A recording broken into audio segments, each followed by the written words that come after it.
welcome to the show. Just to start out with, I'm sure your Italian fans are curious to know what kept you out of a recording studio for 3 years. Was it the problems with Jim? What else?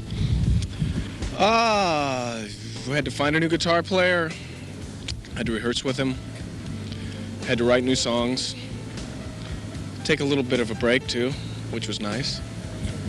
I read an old interview with Billy, and Billy stated that the vibe inside the band was becoming more and more 4 against 1 because Jim being the only real rock element, so to say, of the group. Is this the reason for which Jim doesn't play with you anymore? Probably, yeah. I think it's safe to say that we feel much more like a real band now, rather than a bunch of cartoon characters. And there's a lot less role playing now.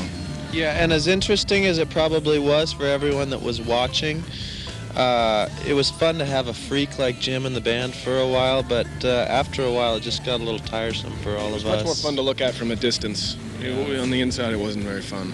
But what were the real problems with Jim? You told me before that he never wrote with you, for example, but what else? That's about it. We were just really different people. I mean, the 4 of us basically have a similar sense of humor and a similar understanding of where we want to go with our music, I think, for the most part. Yeah. Jim was way, way outside of that and never really understood where the rest of us were coming from. And it worked a little bit. We liked the sound of his guitar, but as far as his ideas and where he was coming from, it was a much different scenario. It ended up being limiting rather than, we couldn't grow from it, so. I find the new record even more eclectic and heterogeneous, if possible, compared to Angel Dust.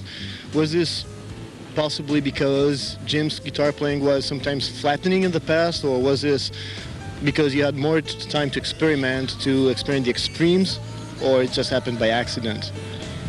We probably felt a little free, Felt like we had a little bit of room to breathe.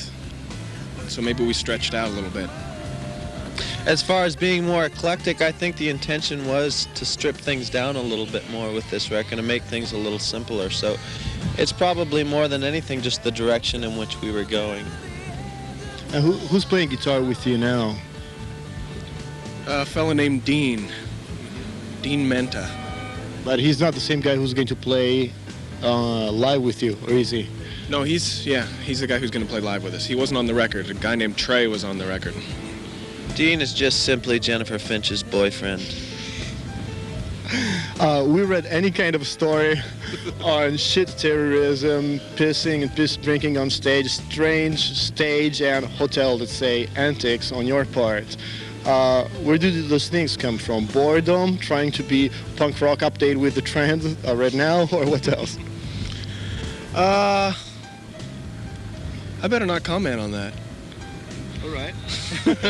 I think stuff just happens on stage, that you can't always control. Sometimes, I mean, it's a good thing that things on stage can reach such a point that it gets a little chaotic and unpredictable.